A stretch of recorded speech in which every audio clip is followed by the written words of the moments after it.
Has Caldera saved Warzone or solidified its fate? Warzone is not the same. Caldera is a completely different experience to Verdansk. However, different isn't bad. It's just different. Plenty of positives and negatives here, so with that being said, let's review Caldera in all its glory and imperfection. Also, chasing 500 subscribers, so hit that button, you tosspots.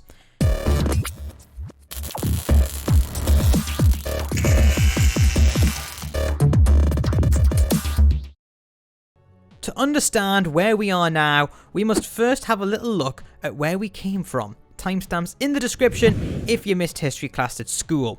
Verdansk, love it or hate it, created its own legacy. New but imperfect, flawed but enjoyable. Using the Modern Warfare engine and weapons, the game flowed well, made mistakes, learnt from them, and so began the cycle. Because Warzone was new, the public's attitude towards it was patient and understanding towards the game's imperfections and flaws, such as weapon balancing, general map design, and bugs. This attitude changed towards Warzone cometh the Cold War era, where we had been teased a new map, or at the very least a complete redesign, along with bugs being fixed and weapon balancing remaining consistent and varied, which was something Infinity Ward's Warzone finally got right towards Season 5, Season 6 of its tenure. What we got, however, was a sun brighter than a supernova, OP weapons being given £25 reactive camos for a month before being nerfed. I don't mean slightly OP weapons, I mean outright broken. A map which was given a filter, a different dam, and taller rooftops. How they managed that, I don't know. So straight away, everyone was foaming. Though, there was a new developer working on Warzone, so updates would be more frequent and effective, right? Wrong! We'd have developers take stuff out of the game and call it progress. Downtown rings a bell. Stadium rings a bell. Constant tampering with helicopters and vehicles. Reoccurring stim glitches. Literally returning at the start of every other season. My god, it never ended. That is fine if you removed the things that needed removing. Like hackers. You know, I'd forgive you for calling that progress. But you never made an effort. Just empty threats. So before Caldera, it was a game which had a split legacy. Its promising first half under Infinity Ward, then the utter turd show that was the Raven opener. Casuals were leaving the game and were rarely coming back, if at all. Where is the legacy headed? With that the history lesson over, let's look at our current offering. So I'm on PC, hardware on screen. So I was not subject to some of the horror stories I've seen some of you console brothers and sisters are suffering with on Reddit. Do not assume that avoided me from having issues though. I'll get to those, but for now I will look at the positives. There are many from a technical perspective. Frame rates are about the same as I had in Verdansk, which meant I didn't need to change any settings. Ray tracing still does nothing like, but you know, not bitter about that or anything. It visually looks great, bright and punchy, and the map, though not perfect, I definitely feel has a lot of potential. As in, there's a lot they could add onto the map without it looking out of place. So for the future, it looks promising in terms of map design, though right now it feels a little empty. My main issue here though, in terms of technical performance, is the sound. It's a massive letdown. I think I am more let down by the sound than my mother was when I popped out the womb ginger. And alive. You still can't tell if something is above or below you. Weapons sound okay, I can't deny that, but the audio will just vanish. It's worse than the pre-game lobby warm-up, making warming up and testing out attachments next to impossible. Your audio is there until you start shooting and just disappears. I can't express how jarring that is. I can't. Then you have the same issue when you land for real, audio randomly deciding it's had enough, footsteps getting really loud all of a sudden, then really quiet as if when they're getting closer from time to time. Yes, I know, I don't know either. Sound is garbage, if it works or at all, but hey, it's a free-to-play game, so I have no right to complain, right? Wrong! I bought and play Vanguard. I fund this shit. I expect better. Looking at how you are all finding it too on console, I am amazed. Actually, I'm not. Removing a working game and replacing it with one that is broken and calling it progress is so Raven Software.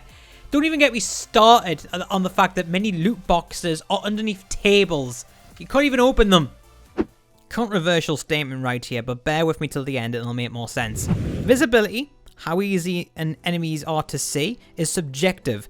and not a matter of fact. An aesthetic choice rather than they got it right or wrong. Personally, I don't really like games where you see a massive red silhouette around an enemy. It's a really cheap immersion breaking, lazy way of making enemies visible. Overwatch, League of Legends, and even Apex with AI enemies are really guilty of that.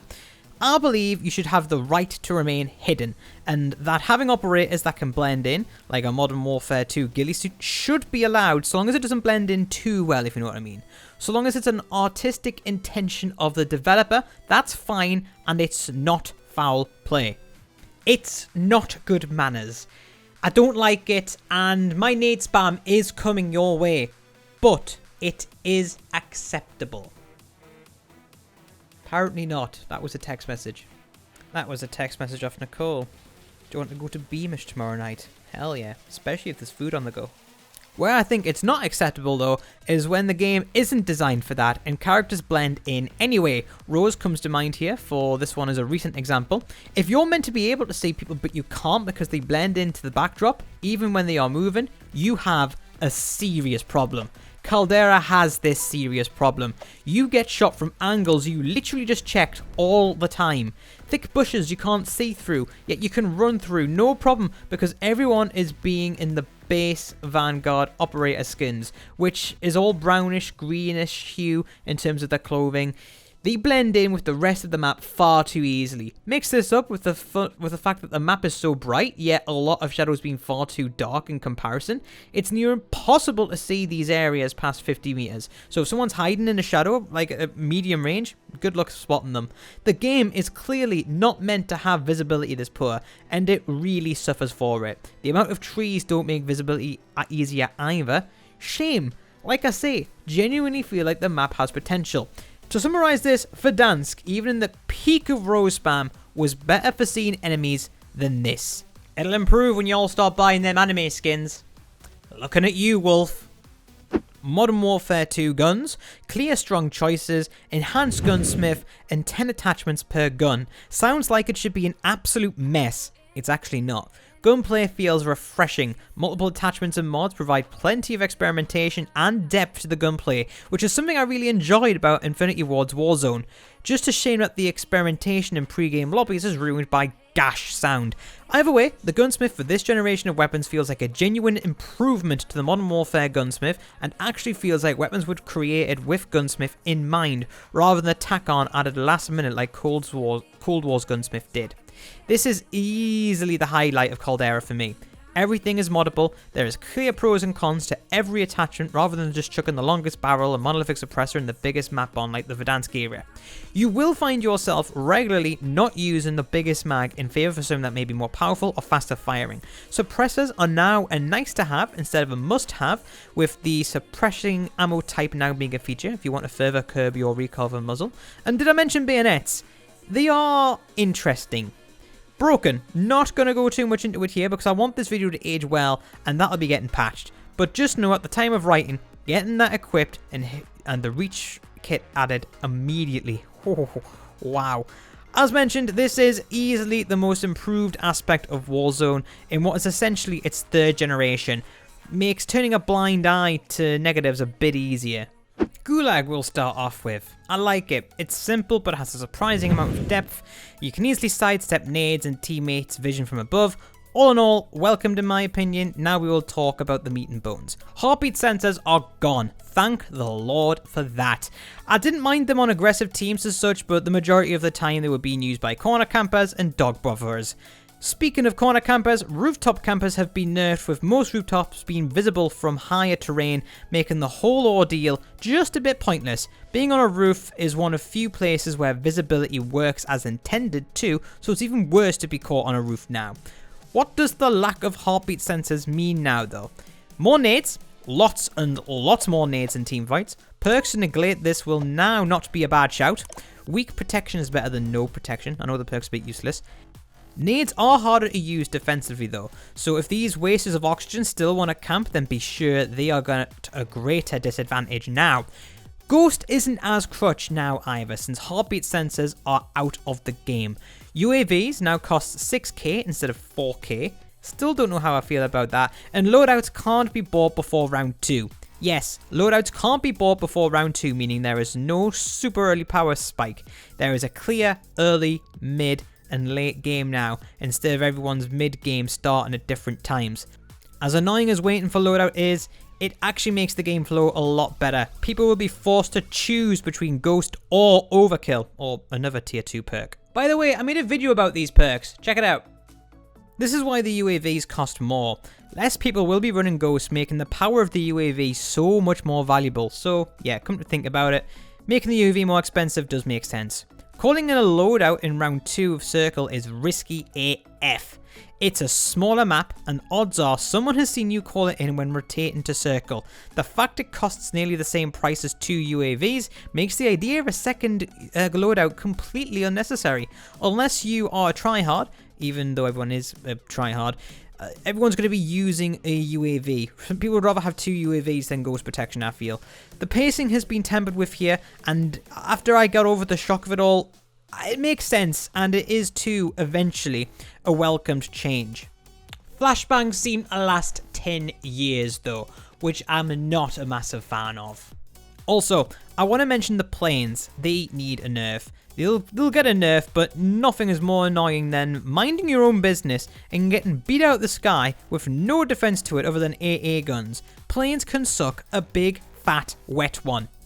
It is not a perfect launch, however, I do feel like with a few updates, patches, and quality of life changes, it can be a worthy successor to Verdansk.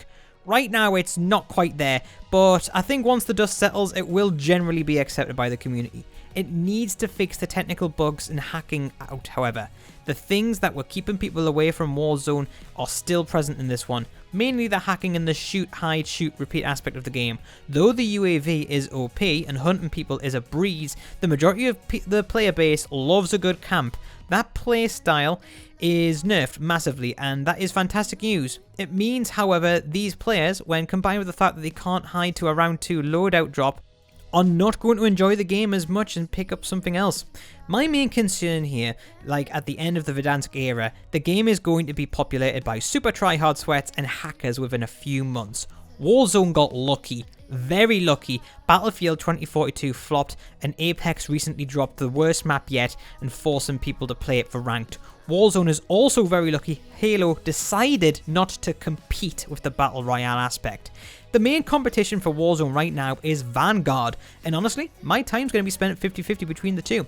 I may pick up Warzone more often, if they can fix some of the game's breaking issues. Their heart is in the right place with this map and changes the gameplay, and I admire the balls it took to implement the risk of completely changing not only the map, but also how the game plays. Do you feel like they changed too much at once and should have staggered out these changes over a couple of weeks? Let me know in the comments below. Typical of literally every AAA game these days, it needed more time in the oven. It's got a really strong core, as it always has, and the gunplay and gameplay changes made, I believe, were good changes after I got used to them. The game has a bit more structure and isn't as much of a cluster coitus as the previous era. Though some people enjoyed the madness of early game. The action has been moved from the start and the end, then spread across the mid-game phase, generally meaning less downtime between fights and climaxing at the end instead of in the beginning. I do endorse this change. So to answer the question in the title, Caldera will cause a second peak in interest in Warzone once the technical performance issues are addressed and a few more additions are made to the map. This will hold the interest of players for at least a little while. I can't see this saving Warzone though. I do see it giving Battle Royale a second wind.